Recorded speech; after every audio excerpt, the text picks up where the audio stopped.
The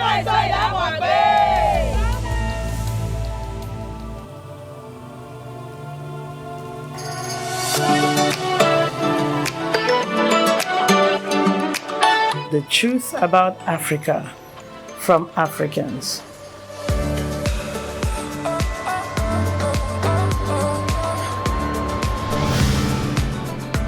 Welcome to our channel, Mrs. Mami Truth, the truth about Africa by Africans. In today's series, we'll be looking at festivals in Africa. We know that Africa is the continent of festivals. Nobody does festival as well as we do. Nobody's festivals as vibrant as ours, and nowhere on the continent do you have festivals as old as some of the festivals on the African continent. So today we'll be looking at those festivals, and we'll be looking into how they started, the origins of those festivals, who celebrates them, where are they celebrated, what is the significance of these festivals, and in what parts of Africa are they celebrated, and for how long have they been celebrated. Many festivals on the African continent predate European contact. We have festivals such as the Mombasa Festival in Kenya.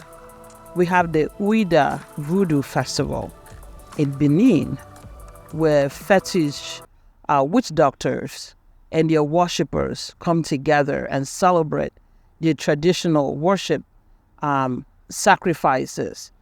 And it's actually a big event and has been going for hundreds of years.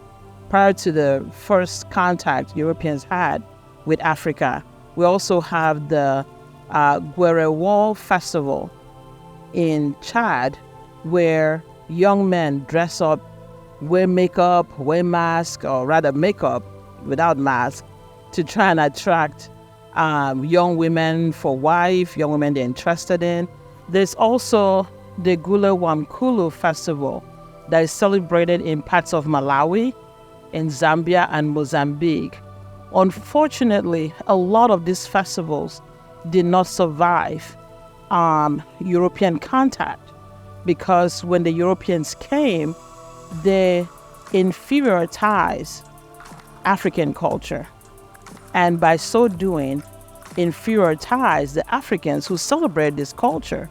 They cast a lot of the African festivals as barbaric, as ungodly, as demonic, and they downplayed their significance. And unfortunately, a lot of those festivals did not survive European contact. Now, most of them either got watered down to accommodate Christianity and other religions that were introduced into the African continent. Some of them evolved into different forms of festivals that are still being carried on today, and some of them practically died out. So in this episode, we will be looking at some of those festivals that are still being practiced on the continent of Africa, such as the Calabar Festival in Nigeria. There's the Argungu Fishing Festival also in northwestern Nigeria. There's the Durbar Festival of horse racing in northern Nigeria. There's several of them that are still being practiced. Even the crossing of the cattle in the nation of Mali, that is still being practiced today. So we'll be looking at those festivals, and the goal of our channel always is to tell the African story from the standpoint of Africans. There's always that saying that whoever is the victor gets to write history. So a lot of African history has been written wrong. It has been written to favor Europeans, to favor non-Africans, and it has downplayed the importance of African culture, the importance of African festivals, and way of life. So this channel always seeks to bring out the best in Africa from the standpoint of us, Africans. This is the only continent on the globe that is populated by over 98% Black and brown skinned people. This is our continent. This is our home. This is our culture. Nobody does festival like we do. Nobody's as vibrant in their dressing as we are. Nobody's as diverse in their language and foods as we are. And so we want to celebrate that. We want to say what these festivals are. They're not all ungodly. They're not barbaric. They're not inferior. They stand at par, if not over, festivals that are celebrated in other parts of the world. So we'll be looking at each of these festivals. We'll be looking into how they were started, what they are about, and we're going to look into how they're being celebrated today and by whom are they celebrated. So in looking at African festivals, we're going to start with the Ouidah Voodoo Festival of Benin.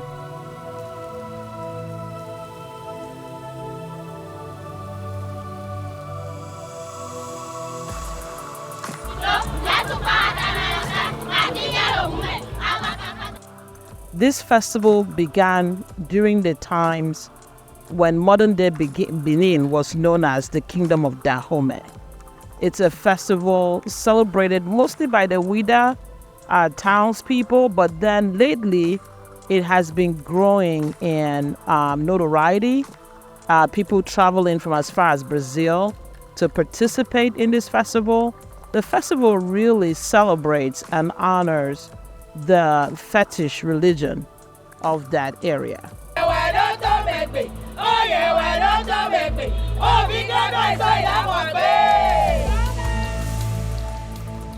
It honors the religion of voodooism. It celebrates the deities and nature. It's a coming together of the witch doctors, the fetish priests, and the worshippers. They also have markets where spells are being sold, spell books or charms or ingredients needed for spells are sold. The witch doctors display all kinds of rituals and sacrifices and spells. So it's a festival that celebrates the entire voodoo religion. And I did say in our introduction that some of these festivals were frowned upon by Europeans and were seen as demonic, they were seen as ungodly, and they were downplayed or flat out declared to be barbaric. And I don't know, as the viewers, as you watch these festivals, as you watch the pictures and the videos of this festival, I'd like you to put some give us some comments in the comment section on what you think about these festivals. Are they truly barbaric? Are they demonic? What makes them so? A lot of these festivals right now in Benin, in modern-day Benin, are celebrated alongside Christianity, alongside Islam, and the indigenous people have seen no problem with it. They're very comfortable with it. They still go to church. And some of them still visit these witch doctors. They go to them for spells. They go to them for healing, healing rituals and medication.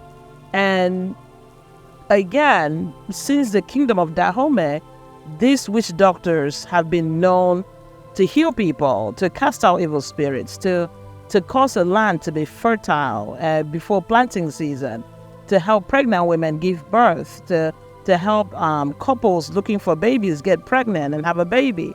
So these are religions that were practiced in Africa, in the Dahomey Kingdom, modern-day Benin, and continue to be celebrated today.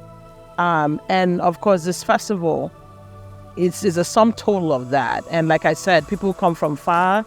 Lately, I think because of the internet, more knowledge of this festival has spread into the world. So people tend to go in to reconnect with their religion, to reconnect with Mother Earth, to get spells, to get herbs for ailments. A lot of ailments that white medicine or European medicine or Western medicine have not had a cure for are rumored to be cured by these witch doctors, by these fetish practitioners. So I'm just curious, is that ungodly? Is that barbaric? Is there anything wrong with it? So look at the video, drop your comments, subscribe so you can stay on top of the other festivals as we go through this series, and enjoy the journey.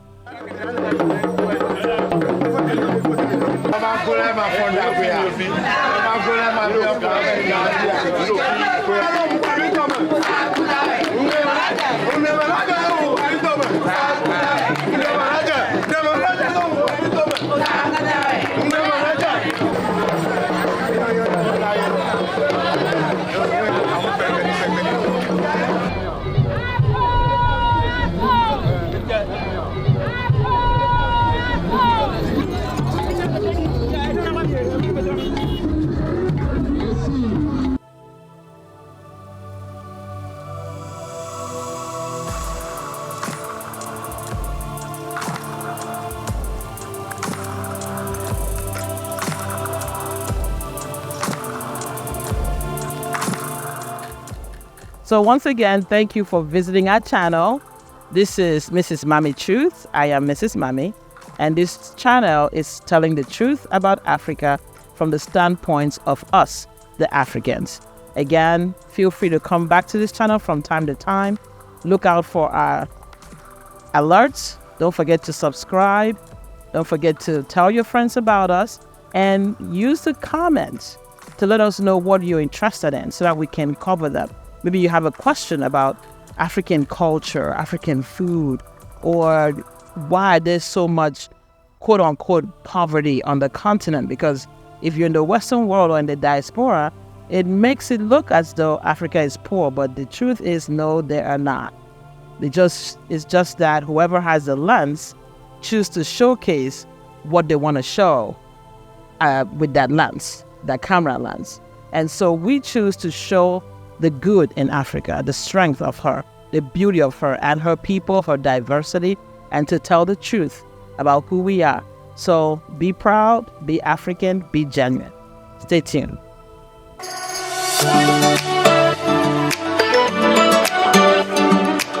The truth about Africa from Africans.